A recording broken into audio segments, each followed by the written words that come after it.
শব্দের অর্থ হচ্ছে সুন্দর, বা আহসান অতি সুন্দর, বা হাসানুন সুন্দর, সেখান থেকে সুন্দর তম হয়।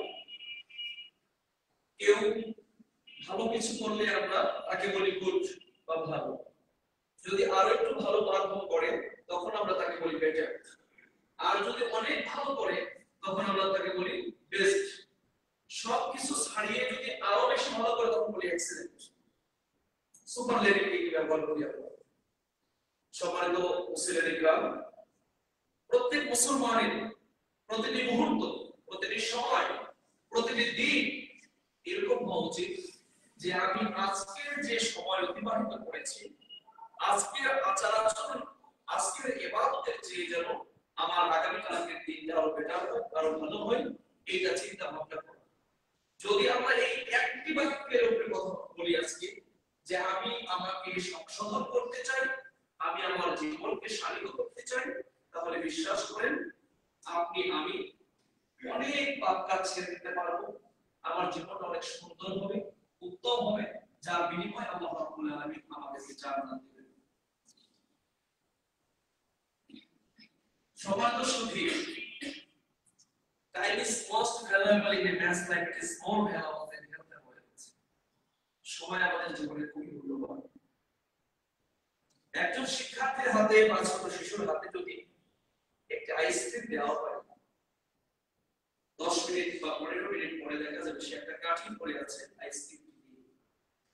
আমরা আমার জীবন থেকে প্রতিনিয়ত এই নির্ধারিত হায়াত আইসক্রিম বা বরফ যেমন ভুলে যায়, প্রতিনিয়ত আমার সমাজ নির্ধারিত সময় থেকে এটি কমছে।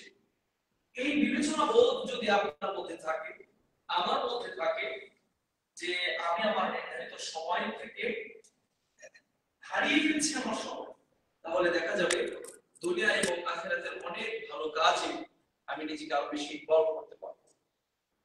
এই আশা এবং আকাঙ্ক্ষা সামনে রেখেই আমি আপনাকে বোঝাতে চাচ্ছি, আপনার আমার জন্য হায়াত নির্ধারিত, এই অল্প সময়টাকে কিভাবে ফলপ্রসূ করা যায় আজকে সেদিকেই পরিচর্যা আমরা করব। আল্লাহ রাব্বুল আলামিন বলেন ফাবিমা রাহমাতিন মিনাল্লাহি লিনতালাহু, হে নবী আপনি যদি আপনার সাহচর্যে যারা আছেন অথবা আপনার এলাকায় যারা বসবাস করছেন অন্য ভিন্ন ধর্মাবলম্বী সবার সাথে যদি আপনি অমল স্বভাবের না হতেন, নির্মল আচরণ না করতেন, হৃদয়টা যদি তাদের জন্য প্রশস্ত না করতেন, তাহলে তারা আপনার পাশ ছেড়ে চলে যেত। তারা আপনাকে ছেড়ে অবশ্যই চলে যেত, কিন্তু আপনি তাদের প্রতি কোমল হৃদয় হয়েছিলেন, তাদের অপরাধকে মার্জনা করেছিলেন, যার কারণে তারা আপনার কাছে মিলেছে। ঠিক ব্যক্তি জীবনে যদি আমরা একটি জায়গায় সুমিষ্ট ভাষায় কথা বলতে পারি, মানুষকে যদি কাছে রাখতে পারি, দাওয়াতি ক্ষেত্রে যদি আমরা আপনি কোরআন এবং সহিহ হাদিসের কথা মানুষকে বলছেন, আপনি গিয়েই যদি তাকে এটা করেছো বেদাত, এটা হারাম, তাহলে সে কখনোই দ্বীনের মধ্যে আসবে না। আপনি তার সাথে মিশেন, তার কাছে যান, তারপরে আপনি আপনার তথ্যগুলো তার সামনে তুলে ধরেন। তো সর্বক্ষেত্রে আচার আচরণকে সুন্দর করতে হবে, এটি একটি জীবনের চরিত্রের একটি অন্যতম পাঠ। সম্মানিত উপস্থিতি, রাসূলুল্লাহ সাল্লাল্লাহু আলাইহি সাল্লাম বলেছেন ইন্না মিন খিয়ারিকুম, নিশ্চয়ই তোমাদের মধ্যে উত্তম ব্যক্তি হচ্ছে ওই ব্যক্তি আহসানুকুম আখলাকান, যার চরিত্র সবচেয়ে সুন্দর। একজন মানুষের চরিত্র সুন্দর কিভাবে হয়? কথা, কাজে, পোশাকে, আচরণে, দৃষ্টিভঙ্গিতে, চিন্তায়, চেতনায়, ব্যবসায়, বাণিজ্যে, লেনদেনে, ওঠনে, ফেরনে, চলনে, সর্বক্ষেত্রে আপনাকে সেই শালীনতা, ভদ্রতা, বদান্যতা, আত্মীয়তা এবং মানুষের প্রতি অকৃত্রিম ভালোবাসা অভিপ্রকাশ করতে হবে। যদি আপনি মানুষকে আপন করতে পারেন, তার কাছে যেতে পারেন, যে ব্যক্তি যত মানুষের কাছে যেতে পারবে, নিজেকে যত ছোট ভাবতে পারবেন, আল্লাহ আপনাকে মানুষের চোখে প্রত্যেক নবী রাসূল আদম আলাইহিস সালাম থেকে শুরু করে নিয়ে মুহাম্মদ সাল্লাল্লাহু আলাইহি ওয়াসাল্লাম, তারা ধর্মের আগে প্রত্যেকে যে জিনিস মানুষের মধ্যে প্রচার করেছেন সেটা হলো সাম্য, মৈত্রী, স্বাধীনতা, পরস্পরের ভ্রাতৃত্ববোধ, একে অপরকে সম্মান দেওয়া, উদারতা, মহানুভবতা, ক্ষমাশীলতা, এই গুণে সবাই ছিলেন গুণান্বিত। একজন নবী রাসূলকে আপনি পাবেন না যারা কঠোর, একজন নবী রাসূলকে পাবেন না যারা বড় সহিষ্ণু নয়, এমন একজন নবী রাসূলকে পাওয়া যাবে না যারা অধৈর্যশীল। প্রত্যেকেই ধৈর্য, সহিষ্ণুতা, আপনার আন্তরিকতা, হৃদ্যতা, বদান্যতা, আত্মীয়তায় ছিলেন একের চেয়ে আরেকজন গুণাবন্ত। যারা ফলশ্রুতিতে নবী মুহাম্মদ রাসূলুল্লাহ সাল্লাল্লাহু আলাইহি সাল্লামের সময় তার চরিত্র সম্পর্কে কাফেরদেরকে বিভিন্ন ব্রিফ করা হলো, বলা হলো যে খবরদার তোমরা তার কাছে যেও না, মজমুসুবি মুহাম্মদ ভালো নয়, এই রকম একটা ছেলে আছে সে এক আল্লাহর কথা বলে আমাদের মূর্তিদেরকে গালি দেয় ইত্যাদি ইত্যাদি করে, সুতরাং তোমরা তার কাছে কেউ যাবে না। নিষিদ্ধ জিনিসের প্রতি মানুষের আকর্ষণ আদিকাল থেকে। লোকজন ভাবলো দেখি তো তার কাছে গিয়ে, দেখা গেল তার আচার আচরণ যা বলা হয়েছিল তার পুরোটাই উল্টা ছিল। ফলশ্রুতিতে যেটা হয়েছে, মুহাম্মদ সাল্লাল্লাহু আলাইহি সাল্লামের হাত ধরে লক্ষ লক্ষ মানুষ ইসলাম গ্রহণ করেছে, বিভিন্ন জায়গায় ইসলাম ছড়িয়ে পড়েছে। পরবর্তীতে সাহাবায়ে আজমাইন, তার পরবর্তীতে সারা বিশ্বে মুসলমানরা প্রতিষ্ঠিত হয়েছে। সম্মানিত উপস্থিতি, এই জন্য আল্লাহ রাসূল সাল্লাল্লাহু আলাইহি ওয়াসাল্লাম বলেছেন তোমাদের মধ্য থেকে সর্বোত্তম হচ্ছে ওই ব্যক্তি যার চরিত্র সবচেয়ে সুন্দর। সুন্দর চরিত্রের গুরুত্ব সম্পর্কে রাসূল সাল্লাল্লাহু আলাইহি ওয়াসাল্লাম আরো বলেছেন, কিয়ামতের দিনে মিজানের পাল্লায় ওই ব্যক্তির আমলনামা সবচেয়ে বেশি ভারী হবে যে ব্যক্তির চরিত্র সুন্দর, যে নিজেকে সংশোধিত করেছে। এটি আমি আমাকে নসিহত করছি। সবার আগে আমি অন্তত মনে করি প্রত্যেক মানুষের চরিত্র সুন্দর হওয়া দরকার, আচার আচরণ সুন্দর হওয়া দরকার, বেশি দরকার যারা পাবলিক রিলেশন কাজ করে, পাবলিক রিলেটেড কাজ করে, মানুষকে নিয়ে কাজ করে, জনগণকে নিয়ে কাজ করে। পাবলিক লিডার, সেটা রাজনৈতিক নেতৃবৃন্দ হতে পারে, সমাজসেবক হতে পারে, শিল্পপতি হতে পারে, উদ্যোক্তা হতে পারে, কোম্পানির মালিক হতে পারেন, আবার আমাদের মতো যারা আমরা শিক্ষকতা করি অথবা মসজিদ মাদ্রাসায় বক্তব্য দেই, আমাদের আরো চরিত্রকে আরো বেশি শানিত হওয়া দরকার। একজন দাঁড়িয়ে পা থেকে মাথা পর্যন্ত সবাই কাজ করে, আমার পোশাক আশাক, চাল চলন, কথাবার্তা, কাজে কর্মে মিল আছে কিনা মানুষ জাজ করে, প্রতি মুহূর্ত আপনাকে মূল্যায়ন করে। সুতরাং আপনার আবার একবার পা ফেলানোর আগে হাজারবার ভাবা উচিত। কিন্তু সেই নিষ্কলুষ চরিত্র আমরা আলেমরা গঠন করতে পারি না। ফলে বিভিন্ন সময় লেবাসধারী আলেমদের দ্বারা ইসলাম ক্ষতিগ্রস্ত হয়েছে, আমরা ক্ষতিগ্রস্ত হয়েছি, মানুষের কাছে আলেমরা হাসির পাত্র হয়েছে। সুতরাং আমি আমাকে নসিহত করছি, সাথে সাথে আপনাদেরকে নসিহত করছি, আল্লাহ যেন আমাদের সবাইকে উত্তম চারিত্রিক গুণাবলী অর্জন করার তৌফিক দান করুন। আল্লাহুম্মা আমিন। খোদার ভাজি আল্লাহ রাসূল সাল্লাল্লাহু আলাইহি সাল্লাম বলেছেন, ইন্না আতকালা শাইউন ইউযারু ফিল মিজানিল মুমিন, মুমিনের দাড়ি পাল্লায় আল্লাহ রাব্বুল আলামিন ভারী করবেন ওই ব্যক্তির আমলনামা যার চরিত্র হচ্ছে সবচেয়ে সুন্দর, উত্তম চারিত্রিক গুণাবলীর অধিকারী। এটা নবুয়ত পাওয়া দিয়ে কথা নয়, নবুয়ত পাওয়ার আগেও প্রত্যেক নবী রাসূলগণ চারিত্রিক বৈশিষ্ট্য উত্তম ছিলেন। দলিল সূরা কাসাস পড়বেন, সময় স্বল্পতার কারণে আমি শুধু লিংক দিয়ে যাই। সূরা কাসাসে যখন মুসা আলাইহিস সালামকে জানানো হলো, ফেরাউন যখন তাকে দণ্ড জারি করলো, ওনাকে হত্যা করতে উদ্যত হলেন, মুসা আলাইহিস সালাম মিশরে থেকে মাদায়েনে তিনি গমন করলেন। তো মাদায়েনে আসার পর তিনি আল্লাহকে বললেন, আল্লাহ আমি এমন একটি জায়গায় এসেছি, এখন আমাকে তুমি যে কল্যাণ দিবা সেই কল্যাণের আমি ভিখারি। আল্লাহ রাব্বুল আলামিন কাউকে যদি নিরাপত্তা দান করেন তাহলে পৃথিবীর কেউ তাকে পথভ্রষ্ট করতে পারে না, তাকে ক্ষতিগ্রস্ত করতে পারে না। মুসা আলাইহিস সালাম দেখতে পেলেন সেখানে রাখালেরা পশুদেরকে পানি পান করাচ্ছেন, তার মধ্যে দুইজন নারী তরুণী, তারাও তাদের পশুকে দড়ি ধরে দাঁড়িয়ে আছে। সূরা কাসাসের মধ্যে আসে, মা খাতুবুকুমা, তোমাদের খবর কি, তোমাদের ব্যাপার কি, এখানে দাঁড়িয়ে আছে কেন?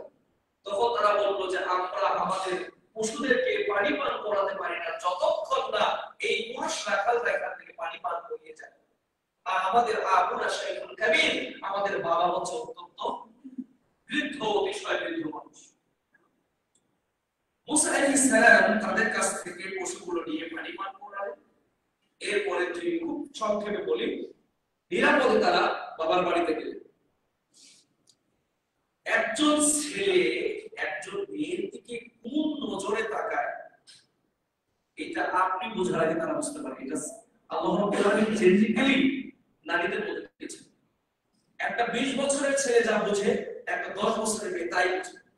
আপনি একটা 10 বছরের একটা বাচ্চাকে যদি টাচ করেন, কোনটা গুড টাচ কোনটা ব্যাড টাচ, একটা আপনি আদরের বাচ্চা ছোট নাতনি, তাকে আপনি হয়তো আদর করে একটা চুমু দিয়েছেন বা কিস করেছেন, ও বাচ্চা বুঝতে পারে যে কোনটা মহব্বতের কিস আর কোনটা ব্যাড কিস।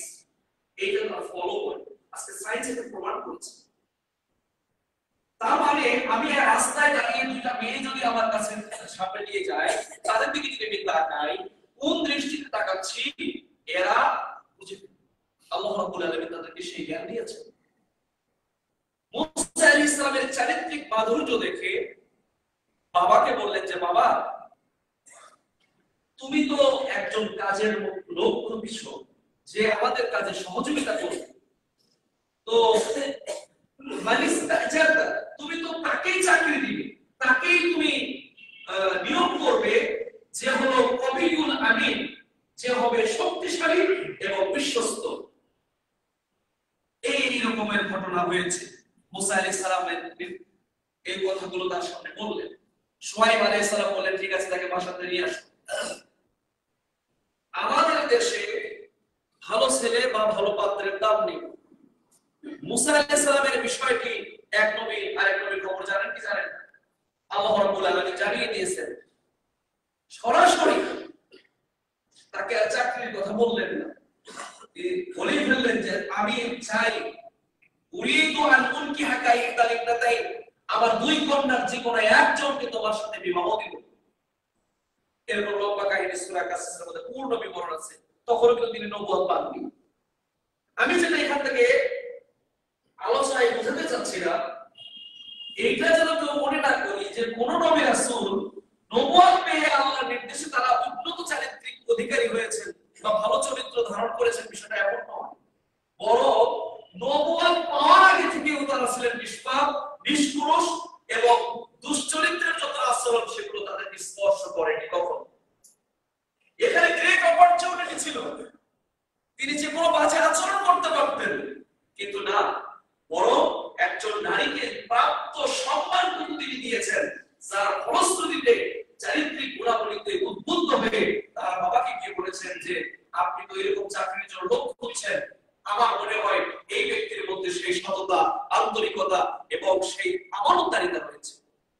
মুহতারাম হাজিরিন, এই জন্য আমাদেরকেও উন্নত চারিত্রিক অধিকারী হতে হবে। আল্লাহ রাসূল সাল্লাল্লাহু আলাইহি সাল্লাম বলেছেন, ওয়া ইন্না সাহিবা হুসনিল খুলুকি লিয়াবলুগু বিহি দারাজাতান সাহিবাস সাওমি ওয়াস সালাহ। একজন উন্নত চারিত্রিক গুণাবলীর অধিকারী ব্যক্তি সালাম পালনকারী এবং সালাত আদায়কারী ন্যায় সমপরিমাণ সওয়াব পায়। এছাড়া রাসূল সাল্লাল্লাহু আলাইহি সাল্লামকে এক সাহাবী এসে জিজ্ঞেস করলেন, মা খায়রু মা উতিয়াল ইনসান, মানুষকে আল্লাহ যত কিছু দান করেছেন এই কল্যাণের মধ্যে অন্যতম কল্যাণ কি? রাসূলুল্লাহ সাল্লাল্লাহু আলাইহি ওয়াসাল্লাম বললেন, আল হুসনুল খুলুক বা আল খলাকুল হাসান বা আল খুলুকুল হাসান, উত্তম চরিত্র বা ভালো আচরণ। তাহলে আপনার যদি টাকা পয়সা না থাকে, অর্থ সম্পদ কম হয়, জায়গা জমি কম থাকে, কিন্তু যদি আল্লাহ আপনাকে হৃদয়ে কোমলতা দিয়ে থাকে, উন্নত চারিত্রিক বৈশিষ্ট্যের অধিকারী যদি আপনাকে করে থাকেন, তাহলে মনে করবেন যে পৃথিবীর সমুদয় সম্পত্তির যা মূল্য তার চাইতে উন্নত চরিত্রের গুণাবলী ধারণ করা হৃদয়ে এমন ব্যক্তির মর্যাদা, সম্মান আল্লাহর কাছে পৃথিবীর সমুদয় সম্পদের চেয়ে বেশি করেছে। মুহতারাম হাজিরিন, রাসূলুল্লাহ সাল্লাল্লাহু আলাইহি ওয়াসাল্লাম বলেছেন, মাই ইউহরিমার রিফকা ইউহরিমাল খায়রা, যে ব্যক্তিকে আল্লাহ দয়া দেয় নাই, মনে ভালোবাসা দেয় নাই, হৃদ্যতা দেয় নাই, সেজন্য আল্লাহর সমুদয় কল্যাণ থেকে বঞ্চিত। মুহতারাম হাজিরিন, এজন্য আচার আচরণের ক্ষেত্রে যাবতীয় পাপ কাজ থেকে নিজেকে হেফাজত করতে হবে। পাপ কাজে যতগুলো অনুসঙ্গ আছে সেগুলো ত্যাগ করতে হবে। সঙ্গ ধরতে হবে ভালো মানুষের। আপনার বন্ধু হবে কে? রাসূল সাল্লাল্লাহু আলাইহি ওয়াসাল্লাম সেটাও নির্ধারণ করে দিয়েছেন। লা তুসাহিব ইল্লা মুমিনান, মুমিন ব্যক্তি ছাড়া তুমি কাউকে বন্ধু বানায়ো না। একজন মুমিনের বন্ধু হবে মুমিন, দিনদার, পরহেজগার। আর আপনার আহারে ওই ব্যক্তি অংশগ্রহণ করবে যে আল্লাহকে বেশি ভয় করে, তাকওয়াবান। আমি একটু কোরআন হাদিসের বাইরে এসে বলতে চাই, সেই ছোট্টবেলায় কিছু কবিতা পড়েছিলাম, আপনাদের মনে আছে কিনা, যে মহৎ যে হয় তার সাধু ব্যবহার, উপকার বিনা নাহি জানে অপকার। দেখো উঠার পরে চন্দন ছেদন, চন্দন সুবাস তারে করে বিতরণ। কাক করেনি কাউরে সম্পদ হরণ, কুকিল করেনি কাউকে ধন বিতরণ। কাকের কঠোর রং বিষ লাগে কানে, কুকিল অখিল প্রিয় সুমধুর গানে। কবি এখানে বুঝিয়েছেন, আপনারা যারা মুরব্বী আছেন জানেন, চন্দন কাঠ কাটার সময় এক ধরনের সুঘ্রাণ বের হয়। তো চন্দন কাঠ যখন কাটেন, কুড়াল তো আর কাঠকে জিজ্ঞেস করে না আমারে ধন বিতরণ করো অথবা আমাকে সুঘ্রাণ দাও, সে অটোমেটিকলি দেয়। তো ঠিক তেমনি ভাবে যে সৎ চরিত্রবান মানুষ, তার সুঘ্রাণ সমাজের সর্বত্র ছড়িয়ে যায়। কাক কারো সম্পদ হরণ করেনি, চুরি করে নাই। আপনার আমার বাড়ির সামনে যদি কাক ডাকে, যদিও কুসংস্কার আছে, কার জেনে কে মারা গেল আমরা বিশ্বাস করি না, তবে কাক ডাকাটাকে আমরা কেউ ভালোভাবে দেখি না, বা কাকের ডাকটা শুনতেও ভালো লাগে না। কাক কারো সম্পদ চুরি করে নেই, কিন্তু তার রবটার কারণে, তার শব্দটা কুৎসিত হওয়ার কারণে আমরা কাককে খুব ভালোবাসি না। অথচ কুকিল কি কাউকে ধন বিতরণ করেছে? না, করেনি। কিন্তু কুকিল অখিল প্রিয় সুমধুর গানে, তার নরম কণ্ঠস্বর, তার মায়া জাগানো ডাক আপনার আমার হৃদয়কে আন্দোলিত করে। তার মানে কুকিল কালো, কাক কালো, কাক কালো, কুকিল কালো, দুটোই কালো, কিন্তু দুইজনের বুলি দুই রকম, দুইজনের শব্দ দুই রকম। কাকের ডাকটা হলো কঠোর, যেটা মানুষ পছন্দ করে না। উকিলের ডাকটা হলো সুন্দর, মার্জিত, এজন্য এটা সবাই পছন্দ করে। আপনাকে আমাকে হতে হবে উকিলের মতো নরম সুরের মানুষ। আপনার কঠোরতা অথবা কর্কশতা এগুলো পরিহার করতে হবে। কোন নবী রাসূলরা কর্কশ ছিলেন না, তারা ছিলেন মিষ্টভাষী, নরমভাষী। এমনকি তারা ন্যায়ের প্রতি ছিলেন কুসুম কমল, অন্যায়ের প্রতি ছিলেন বজ্র কঠোর। মোহতারাম হাজিরিন,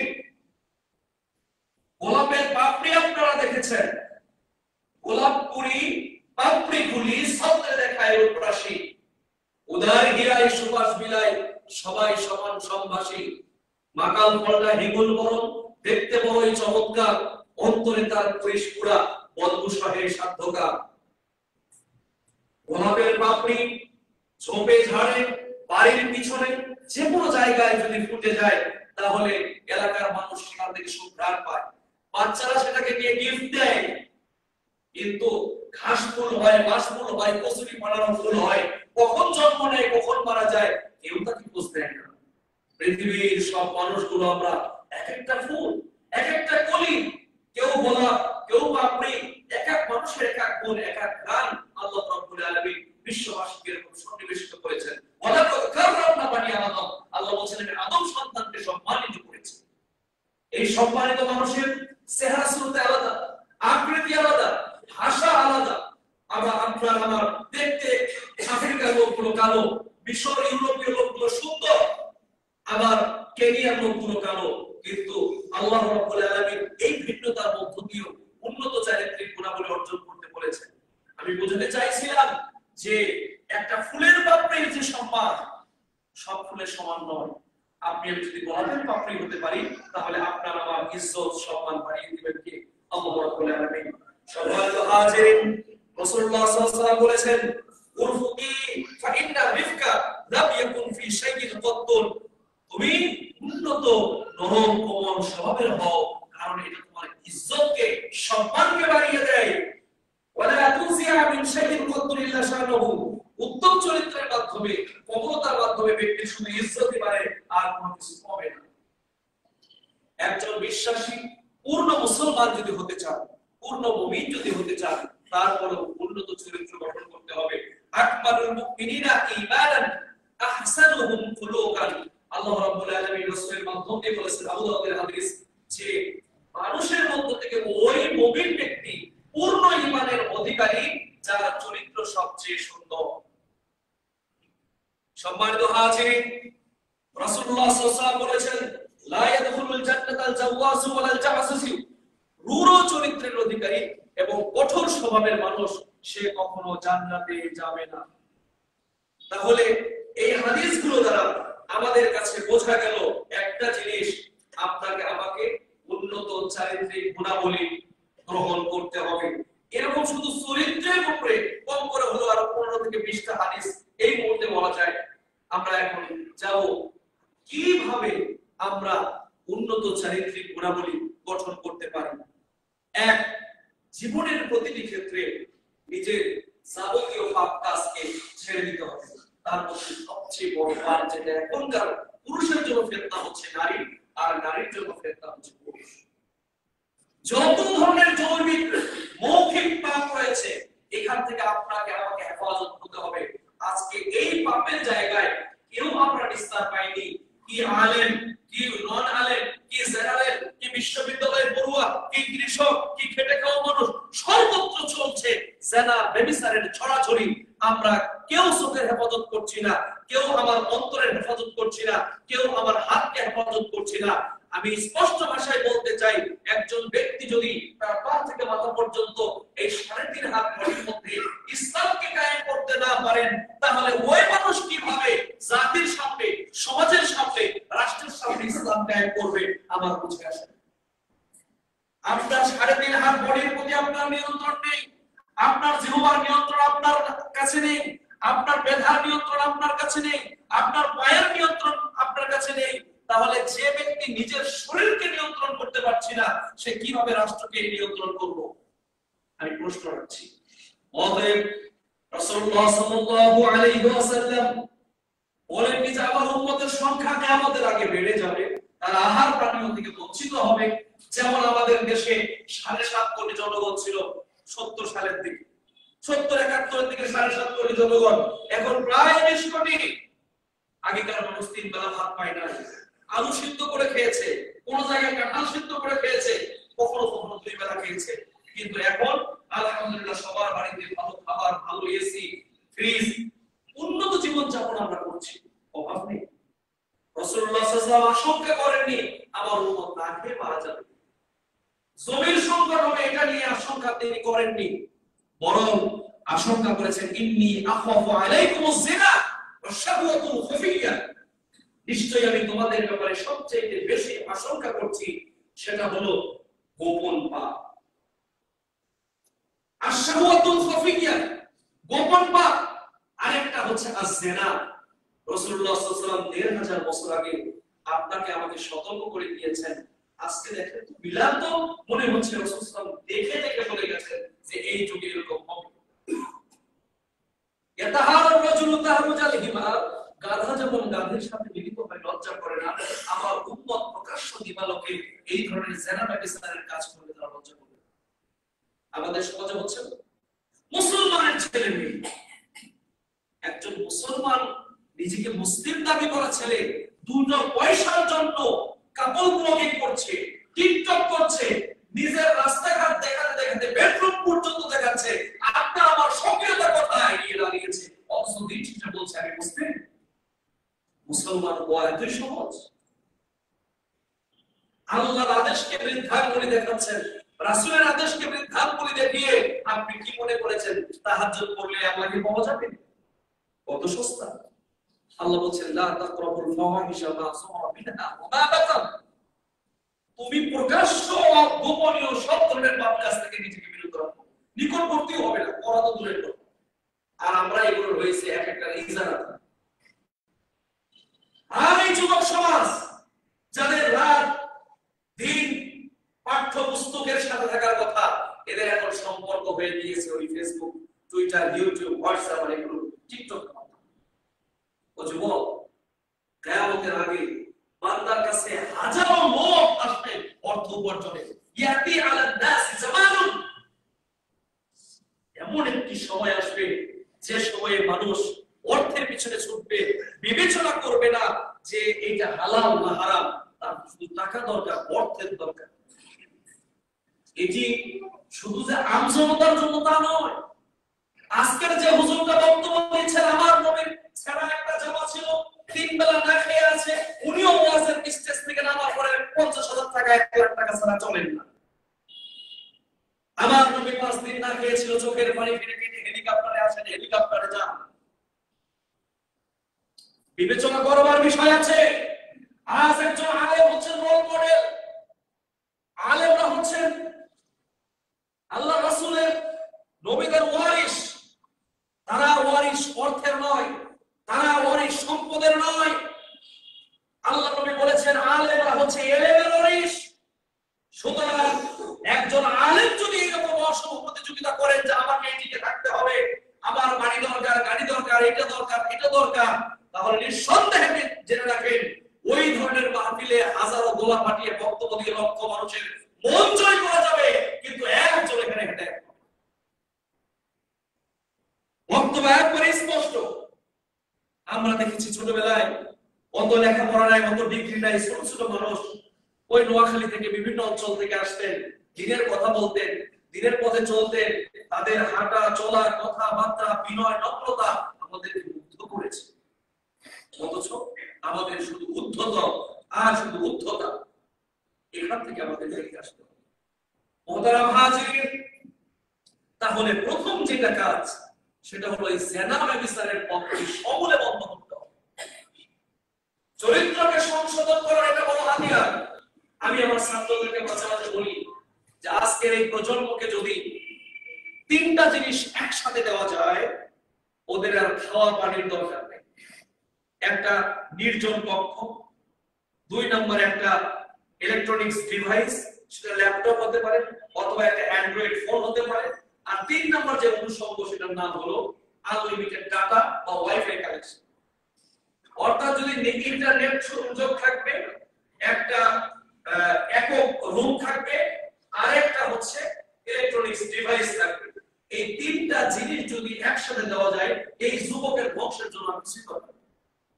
আর তার ভাত কাপড় তেল ছাড়া কিছু লাগে 2 দিন না খেয়ে থাকতে তাও পড়ে বসতে মোবাইল সম্মত উপস্থিত। এখান থেকে বেরিয়ে আসার পথ হচ্ছে একটাই, আপনার এই সময়, ওই যে প্রথমে বললাম time is most valuable in man's time, it is more valuable than health. Our life is deserved for years perfect is. কিছু ছাত্র আছে যারা এগুলো পড়ে বেড়াচ্ছে, এই যে সময়টা তাদের চলে গেল জীবন থেকে, তখন এমন একটা সময় আসবে, আমাদের প্রবাদ প্রবচন বগুড়ার মানুষ বলে যে আজ বুঝবি না বুঝবি কাল, নারগিস আরবি পারবি কাল। সেই সময় গেল গাল করে আর কোনো লাভ হবে না, কারণ পিছনে যাওয়ার তো সুযোগ নাই। কোন দিকে যাই? আল্লাহ রাসূল সাল্লাল্লাহু আলাইহি সাল্লাম বলেছেন ইকিতানি খামসান ক্বাবলা খামসিন, 5টা জিনিসের আগে তুমি 5টা জিনিসকে মূল্যায়ন করো, তার মধ্যে একটা ফিরাগাকা ক্বাবলা শুগলিকা, তুমি তোমার অবসর সময়কে কাজে লাগাও 2 হাত কর্মময় ব্যস্ত হওয়ার আগে। ও হায়াতাকা ক্বাবলা মাউতিক, মৃত্যুর আগে জীবনকে মূল্যায়ন করো। ও শাবাবাকা ক্বাবলা হারামিকা, বৃদ্ধ হয়ে যাওয়ার আগে যৌবনের সময়টাকে কাজে লাগাও। এইরকম আছে ও গিনাকা ক্বাবলা ফাকরিকা, দারিদ্রতা আসার আগে তুমি সচ্ছলতার সময়কে মূল্যায়ন করো। ও যুবক, ও আমার দিনী ভাই এবং দিনী বোন, ঢাকা শহরে যাও, বিভিন্ন বস্তি এলাকায় ঘুরে দেখো, গার্মেন্ট ফ্যাক্টরিতে ঘুরে দেখো, মানুষের কর্মের ব্যস্ততা কতদিন।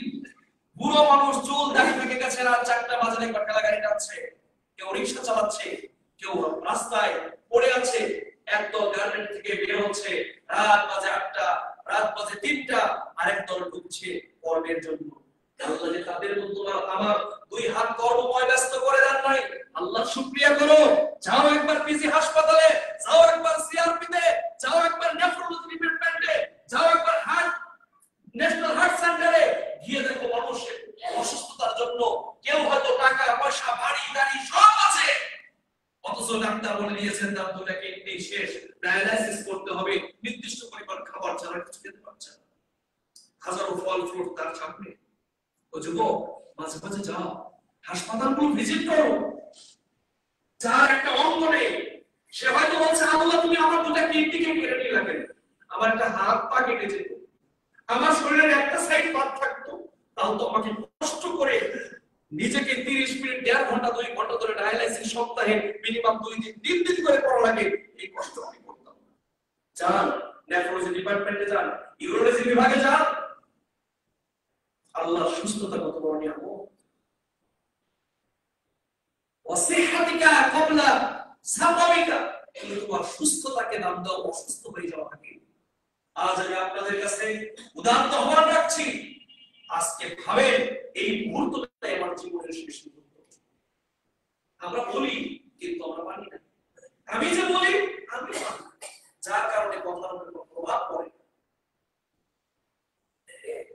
সম্মানিত উপস্থিতি, ঢাকা বিশ্ববিদ্যালয়ে সমাবর্তনের এক বক্তব্য চলাকালীন শিল্পী কাইয়ুম চৌধুরী বলেছিলেন, ছাত্রদের সামনে এরকম ডায়াস দিয়ে দাঁড়িয়ে, বাবারা আমার একটি কথা আছে, এই কথা আছে পরের বাক্য তিনি বলতে পারেন। তোমাদের কেউ জানে না কোন জমিনে তোমার মৃত্যু হয়েছে, আর তুমি জানো না আগামীকাল কি তুমি অর্জন করতে যাচ্ছ। সুতরাং আমি বিশ্বাস করি, I truly trust it, আমি এটা বিশ্বাস করি, হৃদয় থেকে অন্তর থেকে বিশ্বাস করি। একজন মুসলমান যদি ভাবে আজকের দিন আমার জীবনের শেষ দিন, আজকের রাত আমার জন্য হয়তো জীবনের শেষ রাত, আমি বিশ্বাস করি ওই ছেলে কখনো জেনা করবে না, ও কখনো বান্দাজ করবে না, ও কখনো চুরি করবে না, ওই অফিসার কখনো ঘুষ খাবে না, কারণ সে জানবে আমার প্রত্যেকটি কাজকে আল্লাহ রাব্বুল আলামিন অবজার্ভ করছেন। মা ইয়ালফাযু মিন কওলিন ইল্লা লাদাইহি রাকীবুন আতীদ। ভেবেছেন?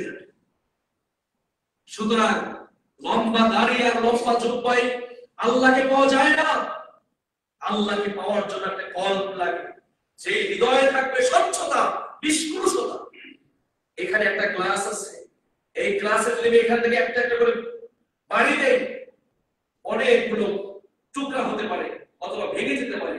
পরবর্তীতে এখন অনেক হায়ার আঠা পাওয়া যায়, সেই আঠাগুলো লাগিয়ে দিলে হয়তো ক্লাসগুলো লাগবে, কিন্তু দাগগুলো কিন্তু সারবে না। তো ঠিক আমরা প্রতিনিয়ত বিভিন্ন পাপ করতে করতে করতে করতে হৃদয়টাকে ভেঙে চুরমার করে দিয়েছি। এত পাপ করেছি যে এই জেহেনের মধ্যে, এই বিবেকের মধ্যে কোরআনিক মেসেজ, ইসলামিক মেসেজগুলো সহজে ঢোকে না। সম্মানিত হাজিরিন, আপনাদের কাছে উদাত্ত আহ্বান রাখছিলাম, জেনা নামক যাবতীয় পাপ, পরকীয়া নামক যাবতীয় পাপ, এক্সট্রা ম্যারিটাল অ্যাফেয়ার্স বলতে আমরা যা বুঝি, এখান থেকে আপনারা বেরিয়ে আসেন। এটা আজকে সমাজে মহামারী দাঁড় করিয়েছে, আমাদের চরিত্রকে ধ্বংস করেছে। আমার বোনদের প্রতি আমার নসিহত, এবং আল্লাহ তোমাকে সম্মানিত করেছেন, আল্লাহ তোমাকে সম্মানিত করেছেন। স্বামীর সন্তান সংসারের মধ্যে যত বাইরে যাবে, বাইরে চিন্তা করবে, তখন তোমার মন আর শয়তান উস্কে দিবে। একজন নারী যখন ঘর থেকে বেরিয়ে যায়, ইস্তারাফার শয়তান, শয়তান তাকে ক্রুদ্ধ করে যে তুমি নিজেকে ওপেন করো মানুষের সামনে।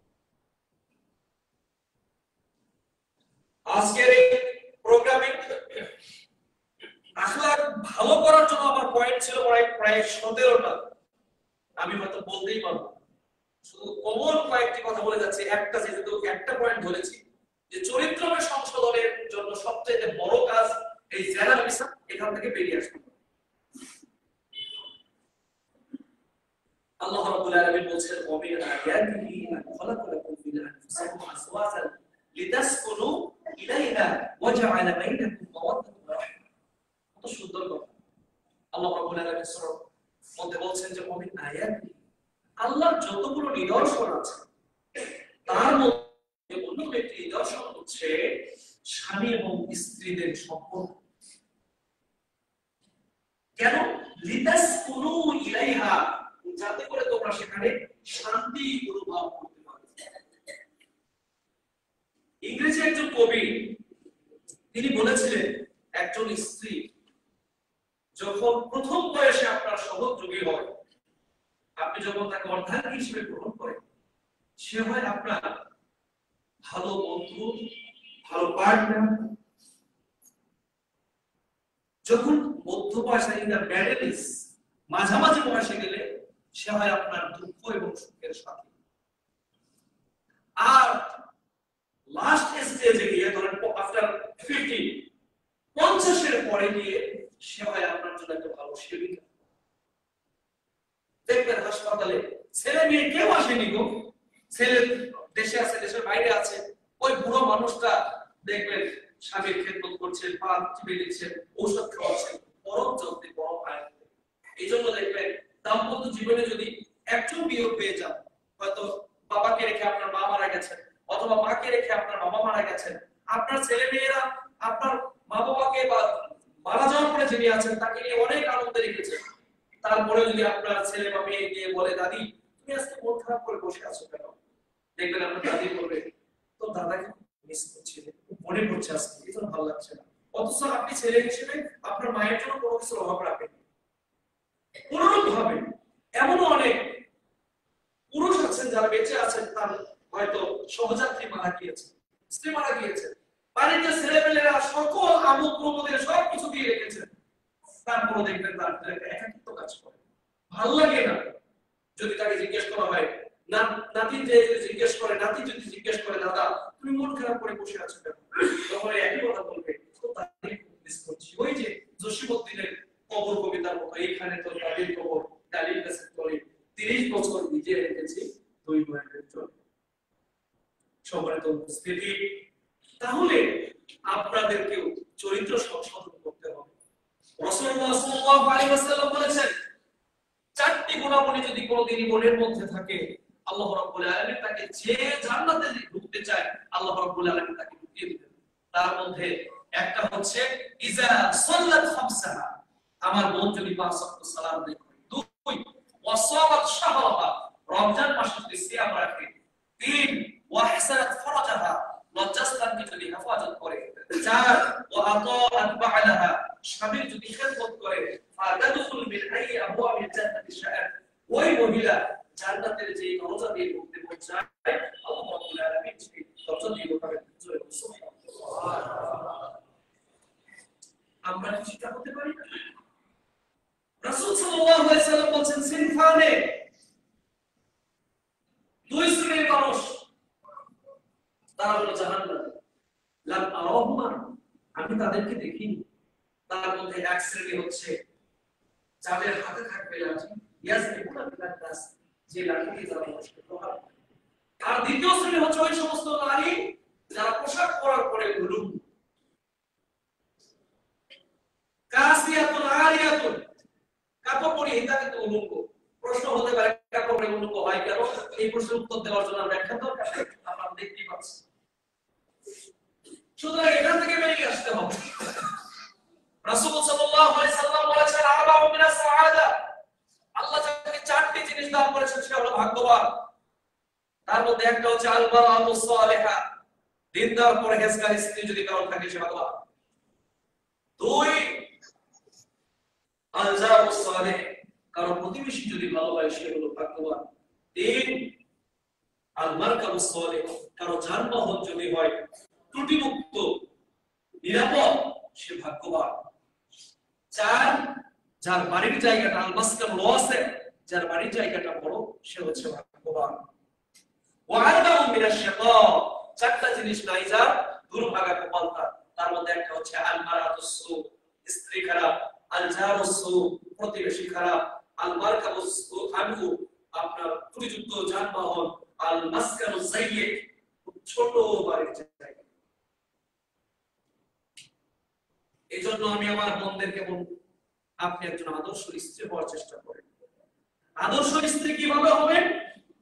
স্বামী যা বলবে তাই শুনবেন।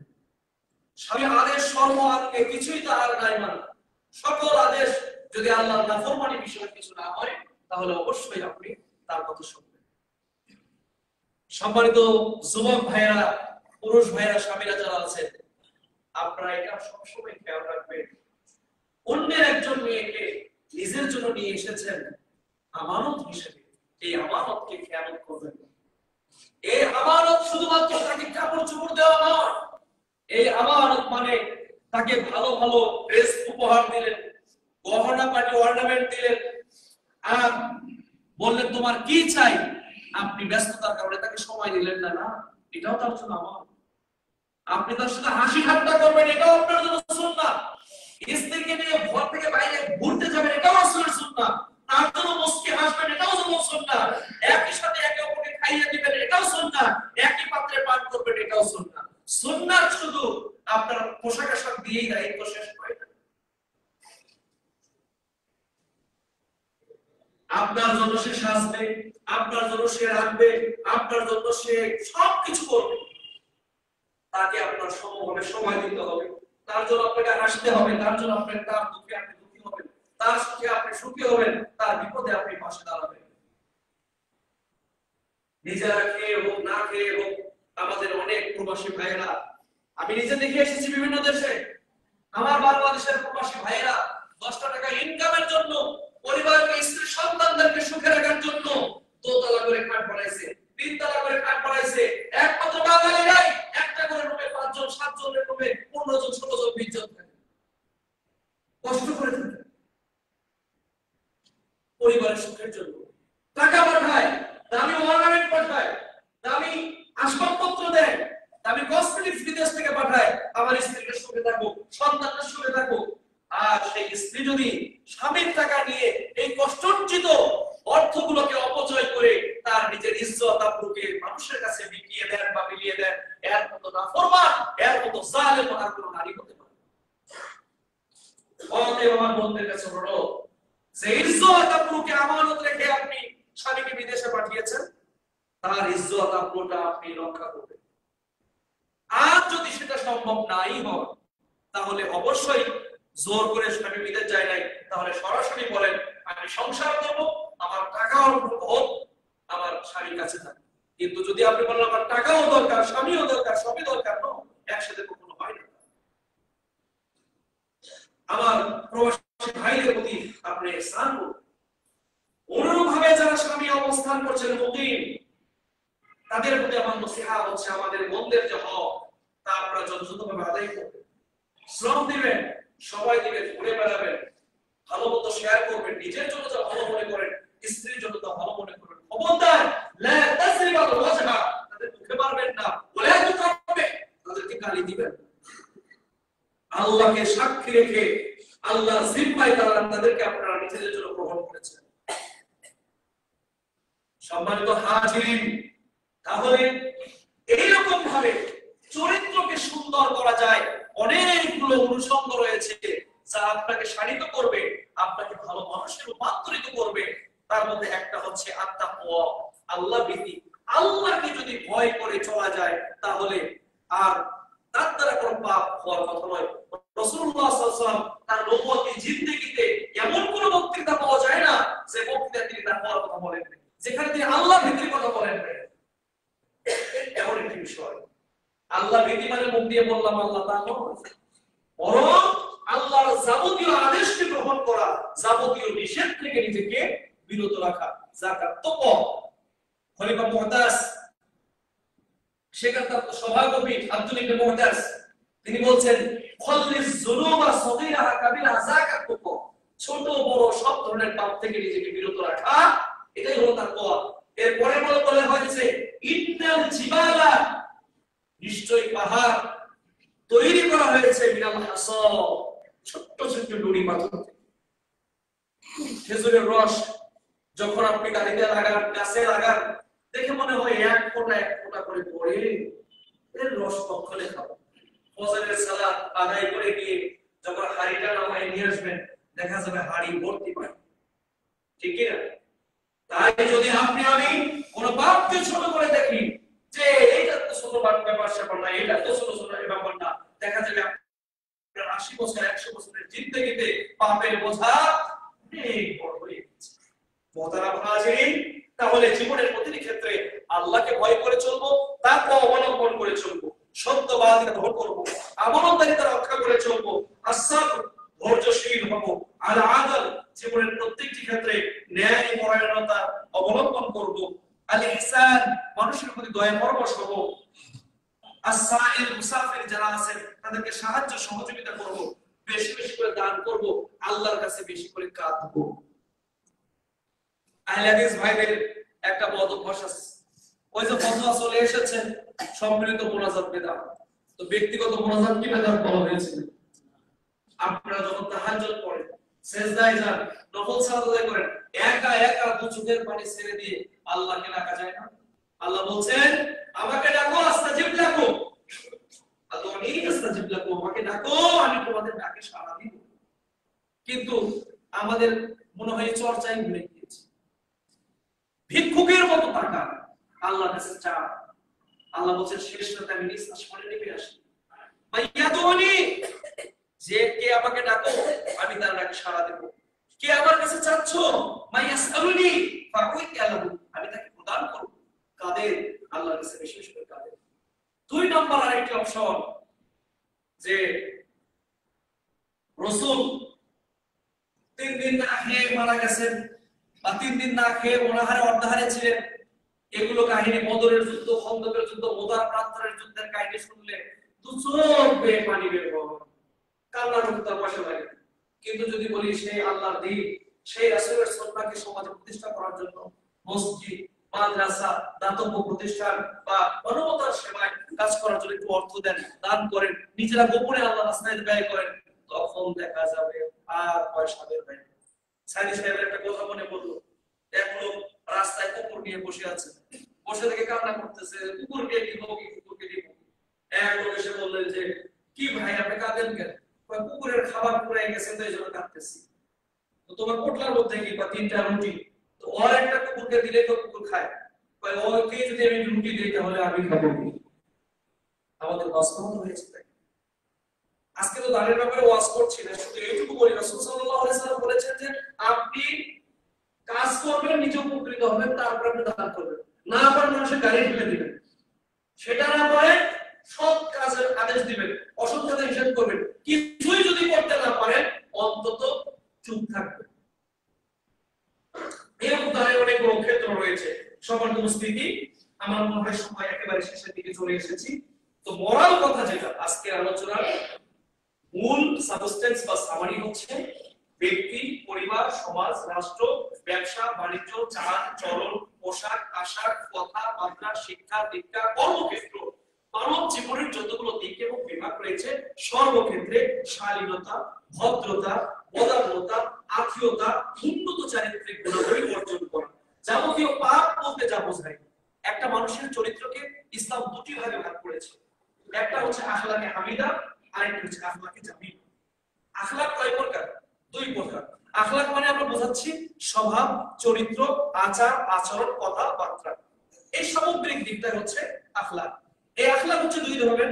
একটা হচ্ছে আখলাকে হামিদা বা প্রশংসনীয় চরিত্র, এমন কাজ, এমন আচরণ, এমন ড্রেস কোড ব্যবহার করা যে আচার আচরণ, পোশাক আশাক সমাজের চোখে স্বীকৃত, দেশীয় আইনে প্রচলিত, সুন্দর এবং সমাজ যেটাকে স্বীকৃতি দিয়েছে, ধর্ম যেটাকে অনুমোদন করেছে, এই জাতীয় সামগ্রিক কাজকে প্রতিপালন করাটাই হচ্ছে আখলাকে হামিদা। আর এর বিরোধিতা করা, এর বিপরীত কাজগুলি হলো আখলাকে জামিলা। পরনিন্দা করা, চুগলখড়ি করা, ওজনে কম দেওয়া, খাদ্যে ভেজাল দেওয়া, মিথ্যা কথা বলা, তারপরে মানুষের ক্ষতি করা, চুরি ডাকাতি করা, মানুষ হত্যা করা, এই জাতীয় যত কুকুমার বৃত্তি রয়েছে, খারাপ কাজ, এগুলো হচ্ছে আখলাকে জামিলা। জামুন শব্দটা হচ্ছে নিন্দাবাচক, নিন্দাসূচক।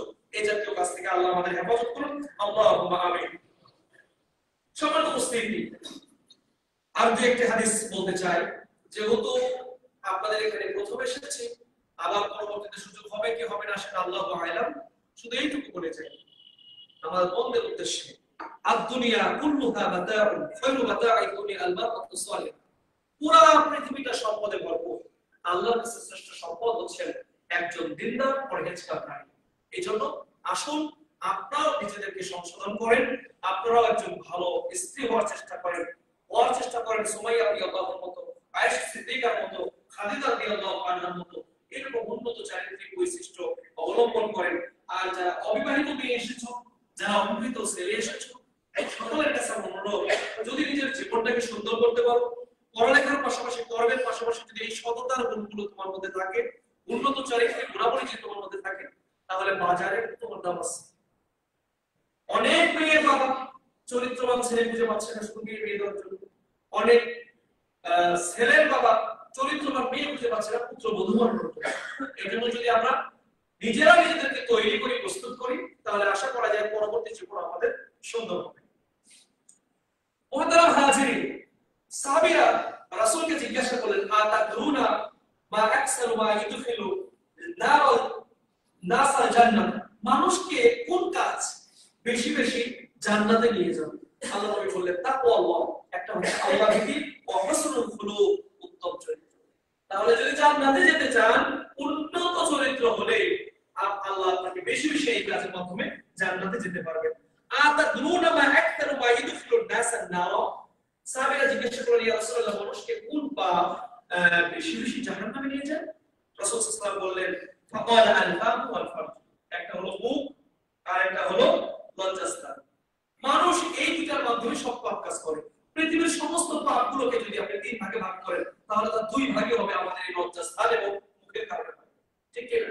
এই জন্য রাসূল সাল্লাল্লাহু আলাইহি ওয়াসাল্লাম বলেছেন, আমার কাছে কেউ যদি ওয়াদা করে যে তার দুই চোয়ালের মধ্যবর্তী বস্তু এবং দুই রানের মধ্যবর্তী বস্তু হেফাজত করবে, আসমান লাহুল জান্নাহ, আমি নবী তার জন্য জান্নাতে যাবেন। সম্মানিত হাজিরিন, আজকের বক্তব্যের একেবারে শেষ হাদিস। عن ابي هريره رضي الله عنه قال قال رسول الله صلى الله عليه وسلم, আবু হুরায়রা রাদিয়াল্লাহু আনহু বলেন, সালাসাতুল মুনজিআত, তিনটি কাজ মানুষকে মুক্তি দেয়। কয়টি কাজ? তিনটি কাজ। এক, ফাতাকুল্লাহ, আল্লাহ ভীতি, ফিস সিররি ওয়াল আলানিয়া, গোপনে এবং প্রকাশ্যে। আল্লাহকে দেখেন অথবা না দেখেন, মানুষের সামনে হোক অথবা অগোচরে হোক, যাবতীয় সর্বক্ষেত্রে আল্লাহকে ভয় করে চলা। দুই, ওয়াল কওলু বিল হাক্কি, সব সময় সৎ কথা বলবেন, সত্য কথা বলবেন, কুছ পরোয়া নেই, মানুষ দেখে কথা বলবেন না, হক কথা সর্বক্ষেত্রে বলবেন। ফিস সাখাতি ওয়ার রিজা, কেউ সন্তুষ্ট হোক অথবা অসন্তুষ্ট হোক, সর্বক্ষেত্রে সত্যবাদী না। তিন, ওয়াল কসদু ফিল গিনা ওয়াল ফাকরি, মধ্যপন্থা অবলম্বন করবেন, টাকা পয়সা থাকুক অথবা না থাকুক, থাকলে বেশি খরচ করা যাবে না, না থাকলে আবার কিপটেমো করা যাবে না, সবসময় মধ্যপন্থা অবলম্বন করবেন। ওয়া আম্মাল মুহলিকাত, অনুরূপ ভাবে তিনটি কাজ মানুষকে ধ্বংস করে। এক, ফাহাওয়াউল মুত্তাবাউন, প্রবৃত্তির অনুসরণ, মন যা চায় তাই করে বেড়ানো। দুই, অসম্পদ মুদাউন, কৃপণতাকে মেনে নেওয়া। তিন, ওয়া ইজাবিল মারই বিনাফসিহি, মানুষকে ছোট এবং তুচ্ছ তাচ্ছিল্য করা। ওয়া হিয়া আশাদ্দুহুন্না, আর এই নিজেকে বড় ভাবা আর অন্যকে ছোট ভাবা, এটা হচ্ছে সবচাইতে বড় পাপ। সব শেষ কথা এই, আপনারে বড় বলে বড় সেই নয়, লোকে যারে বড় বলে বড় সেই নয়। যদি আপনি আপনার চোখে নিজেকে ছোট ভাবেন, চরিত্রের বিচারে আমি খারাপ, ইবাদতের ক্ষেত্রে আমারই কমতি, তাকওয়ার ক্ষেত্রে আমারই ঘাটতি, আমার সান্নিধ্য হওয়া দরকার, নিজেকে আরো সংশোধন করা দরকার। উমর ইবনে খাত্তাব রাদিয়াল্লাহু আনহু মাঝে মাঝে বলতেন, আল্লাহ যদি কোনো মানুষকে জাহান্নামে দেয়, আমলের দিক থেকে কমতে থাকে, তাহলে আমি উমর সাল্লাল্লাহু আলাইহি ওয়াসাল্লাম হব। কারণ মাঝে মাঝে ইমানের দীপ্ততায় উনি দৃঢ়তার সাথে বলতেন, না, আল্লাহর কোনো বান্দা যদি জান্নাত পায় তাহলে সেটা আমি উমর পাবো। তার মানে আল ঈমানু বাইনাল খাউফি ওয়ার রাজা, ভয় এবং আশা, আকাঙ্ক্ষা, এই দুইয়ের মাঝে হচ্ছে ঈমান। আল্লাহ রাব্বুল আলামিন আজকের আলোচনায় যেটুকু আমি উপস্থাপন করলাম, আমাকে সহ আমার সকল দিনী ভাই এবং উপস্থিত আমাদের বোনরা যারা এসেছেন, সবাইকে আমল করার তৌফিক দান করুন, আল্লাহুম্মা আমিন। আমার ভাষাগত বা আঞ্চলিকতার কারণে যদি কোনো কঠোর শব্দ আমি প্রয়োগ করে থাকি, আমি আন্তরিকভাবে সেটার জন্য দুঃখ প্রকাশ করছি এবং দোয়া করছি আল্লাহ রাব্বুল আলামিন যেন আমাদের সবাইকে পবিত্র কোরআন এবং